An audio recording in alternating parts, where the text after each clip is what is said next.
Afternoon, everyone. This is Tony from Her Homestead Skills. I hope everyone is having a lovely Saturday morning, afternoon. I got up extra early this morning and went out for my walk early. I had a shortened walk. Normally I'm out at least half an hour, maybe 35 minutes, and this time it was just 25 minutes. And the reason I shortened it is because I knew I wanted to go to the garden after the rain that we had.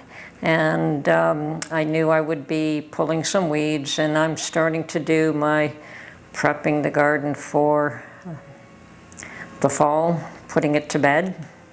And this time I will pull out all the plants that are finished producing and turn the soil and probably cover it up to try and limit the amount of weeds that I have to deal with next year. And sadly, it is that time of year already. A few of you may have noticed the recent pictures I've put up of my herbs. They always do well. I'm lucky with herbs. Sometimes they take a year or two to establish themselves, but once they're established, like the sage, the lavender, the thyme, they just continue year after year, just getting stronger and stronger. I always cut them back, and that gives them the opportunity to continue to expand and grow, and that's part of it. You know, whenever you trim a plant, you'll get 2 branches sometimes. If you cut the leader, you will get 2. So yeah, I always cut them good and hard, and they always come back extra strong. So don't be afraid to trim your herbs. Now, my rosemary is in pots because rosemary has to be taken out of the ground in this climate. It will not survive. You know, they've claimed numerous times that there's a particular brand of rosemary called ARP that is tolerant in zone 5, which is where I am. I've tried it a number of times, and it is not cold hardy in zone 5. And I will be bringing it inside. Now, they don't like to be brought inside in the heat either, so whether or not it'll survive is another story, but we'll give it a try. Like if you have a room that is like a sunroom or a porch that is heated but not quite as warm as what you keep your indoor house in, it works. Or if you have a garage, you can put your rosemary plants in the garage and they will survive there. Unfortunately, I don't have either one of those, so it's going to be hit and miss, and we'll see what happens. If not, every year I pick up new rosemary plants and try to get something decent. So yes, right now I'm preparing an area where I want to plant my garlic, and I will be planting that in October. It's too early to be planting garlic here yet. Mind you, it feels like summer's coming to an end. It's mid-August. Another 2 weeks, it's going to cool down drastically. It will feel like summer's over. I was just discussing with Mark that last Monday, I guess it was a civic holiday here in Canada, and it was the last holiday before Labor Day, and he tells me that he never felt that Labor Day was a holiday, more like it was the death of summer. But yes, that would be in September before the children go back to school. We always had that one last day to get everyone ready. Everyone's getting ready to go back to school, to go back to work, and holidays are over for the most part. I know there's some people that still manage to get up to the cottages, if they have cottages, for the month of September, but it's pretty much the tail end of it. So yes, it just feels like it's flown by. I mean, the older I get, the shorter the summers seem and the longer the winters seem to be, but we don't really like winter here. Mind you, we had a pretty easy one last year. So I did harvest the few potatoes that I got, and I harvested more tomatoes. My tomatoes are still doing gangbusters. They're doing good. My green peppers are still doing good, and I harvest them before they get too large, mostly because I want to make sure that they're still viable.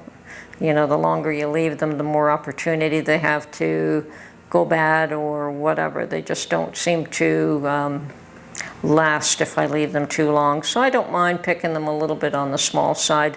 But the peppers will continue to produce, and the tomatoes will continue to produce, and I'll get everything that I can. Now, my poor little beans, I think I got 2 servings, and that was it. So the few beans that are left on the vines are being left there, and I'm leaving them to go to seed because I want that seed for next year, and I'm going to probably try to do something a little bit different to try and protect them. But it wasn't just me, like everyone along that whole garden allotment, anyone that had beans, even my immediate neighbor, he usually had 2 long rows of beans. He'd put up sticks to support them, and rows on one side and rows on the other, and he got nothing. For some reason, whether it's the bunnies or whatever it is that's gnawing at the beans, and even tomatoes are getting eaten this year, which is rather strange. But another one of the gardeners told me that it's likely mice. You know, the bunnies I don't think eat tomatoes, but she has seen mice as well. So I think the coyotes are going to be really busy there this winter. And yes, we do get coyotes there, apparently. Now, I have been watching politics, and in this day and age, who isn't? I mean, it gets wilder and wilder every day. I'm hearing how some of these people that belong to the squad are being ousted, which I think is probably not a bad thing. And tragedies around the world continue to happen. Yesterday, as soon as I heard about that plane that crashed in Brazil, I picked up the phone and I called somebody that I knew who was actually from Sao Paulo, Brazil, who has been, of course, in Canada for many, many, many years, but she has been traveling there recently, maybe the past year or so. She's been there a couple of times. So I was a little bit concerned that either she herself could have been traveling, or that the plane had landed on somebody that she knew. And no, she was fine. She's safe here in Canada. And she says that yes, she knows a lot of people in Sao Paulo, a lot of family members there as well. But she didn't think that anyone she knew was traveling, so hopefully everything's fine for her too. But as long as she was here safe, I was okay. She's a lovely lady, and I'd hate to see her hurt. But no, she was safe here, and I heard eventually that no one on the ground was injured, just everyone who was on the plane. So I'm sure they know exactly who was on that plane, and sad anyway. That was a pretty difficult thing to watch, that plane coming down. But tragedies happen every day as well. So still trying to focus on what I'm going to do to prepare my life for the next year. I'm still waiting for some of the harvests in the store. I got some corn. I'm going to go get some more. I'm going to definitely get some tomatoes as soon as they're in the stores, and that should be around the 1st of September is when we normally see them, the first week of September. So I'll probably do 100 pounds of tomato puree as soon as they're available. And I do have adequate flour. I do have adequate the dry goods. I know I have lots of that. I checked the jams that one year or 2 years ago. I made so much jam. I still have plenty there. I need things like peanut butter though.